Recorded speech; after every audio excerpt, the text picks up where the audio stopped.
He's vamping, Barry Schmaltz vamping. He's vamping, Barry Schmaltz vamping. He's vamping, Barry Schmaltz vamping. He's Barry Schmaltz at his best. He's just vamping.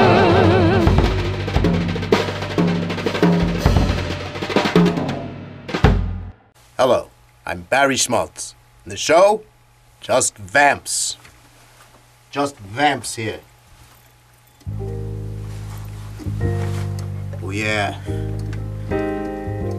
Oh yeah, okay. Now this one is sort of easy. It's back and forth, 2 chords. But it's also kind of sad.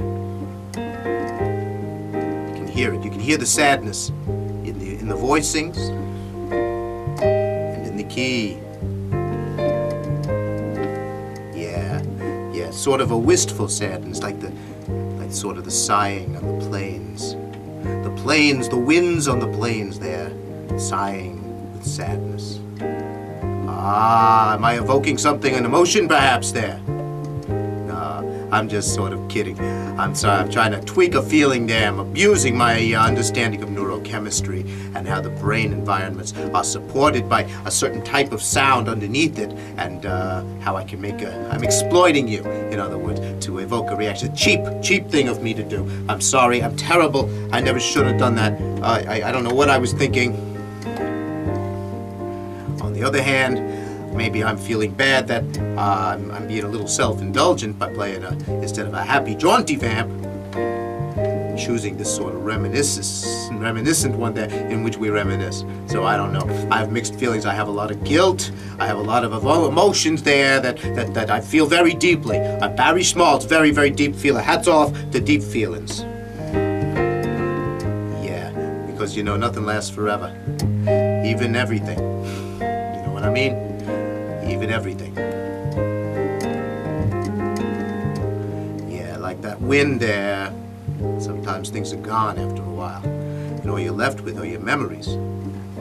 And when you don't have your memories, sometimes you're not even left with anything. Some people aren't even lucky enough to have those memories. And those people who are, well, sometimes they don't even realize how fortunate they actually are to have them in the first place. I'm Barry Schmaltz, by the way. We're just vamping, hanging out, talking, spending a little time, reminiscing maybe, philosophizing probably there. I have a lot of ideas. Where I come from, everybody's a philosopher. But basically, everybody has so many thoughts, they've kind of roughly grouped it into a bunch of camps there. And, you know, not everybody's from the same camp. I'm from the camp that says all times are one, and so if it's great once, it's great again. And other people say, no, we're all on a time's arrow, straight line there, and I'll meet you on the road, but I won't, you know, we're all in the moment. You know, they're all in the moment. We're all in the moment, too, but some people accuse us of being daydreams lost in the past. That's what they say about the all times are one. Oh, they're lost in the past. But that's not true. We're in the present as much as we are in the past, and we live in every moment there all the time. And the other people there, you know, they're in the moment. They're like Zen, baby. And that's cool, you know. But you got to be really disciplined to do that, and to really be sincere about it, and not full of well, you know, I don't want to curse. It's very impolite in this society. Actually, in this society now, it hasn't gotten it's crazy. Let's talk a little bit about now. In your culture, everything's a swear word there. You know, where I come from, you could do that, but it's gonna cost you, you know, because you sort of have, if you measure wealth by absolutely every possible variable that wealth can be measured by, well, then they start checking your language too, right? Okay, so you either get points off or points on. You know, it really depends on how people react. If I say, go screw yourself there, if you found that funny, they'd know. Every little nuance there of your blood pressure and how much with the brain chemicals indicating amusement there, that would all be there, and the information would be there, and it would just simply be automatically deducted from your account. You hear what I'm saying there? We all have one account, and it's basically the life account, and we all give and we all take. And the people who nobody likes, you know, they don't have a good life, and the people that everybody likes, they have a great life. And basically on the value of who you are and what you are and how you go about interfacing socially with everybody. That's how our society is based. But there's no real money, because, you know, it doesn't function that way. So everybody's got to be nice to each other, because if you're not, bad things will happen to you. Just so you know, we'll get. Well, I'm not really sure what happens to a person because you know you never want to be the person who finds out, right? So some of you at this point might be saying, "Holy crap, there! Holy crap, Barry Schmaltz! You're living in a totalitarian universe there! Don't you even know it? You're telling us it's paradise here." I'm imitating you. I know I shouldn't do that. I've told you already I shouldn't do imitations. Barry Schmaltz here, when I talk in the third person there and I do imitations, well then it's sort of like someone else doing it. So I can say, you talking about me there and saying it like that. So it's acceptable by deconstruction, by stepping out of the frame and like another step there. And it's really subtle stuff. You gotta really, it's like a dance. The social conventions in the world that I come from is very, very formal because everything is measured and monitored so very, very closely. So over here in this universe, you haven't quite got that yet.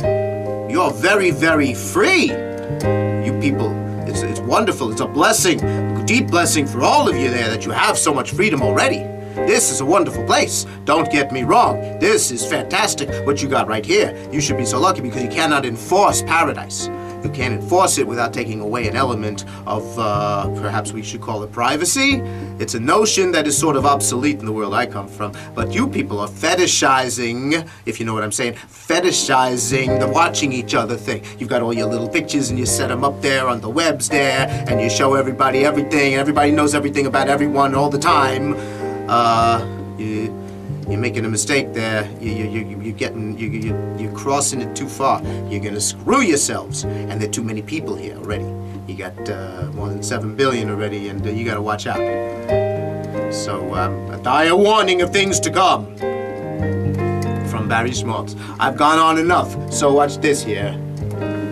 Just end it right there. And I told you, I promised you a vamp that wouldn't end on a chord that wasn't already included in the vamp. And that is a classic ending for the vamp. And I have performed it flawlessly for you and your pleasure. And I'm sure we said a lot of important things along the way, if not to each other, then I said them to you, and you heard them, and you said, wow, Barry Schmaltz, you got a lot of things to say. And I'm saying, yes, of all the things that I've said, that's one of them, and many of them, and of all of the things that I've said ever, that was the most recent. So this is everything. I'm just throwing it at you right now. And I'll have to go now. And I just thought you might like to know, I still have the crazy aerial. Crazy aerial, remember this thing? I pull in all the signals, all the music from the other worlds, from the other show. I just thought you might like to know I still have it. It's still here, still safe. But in this show, Barry Schmaltz just vamps. He's vamping, he's vamping, he's vamping, he's vamping, he's vamping, he's vamping, he's Barry Schmaltz at his best. He's just vamping.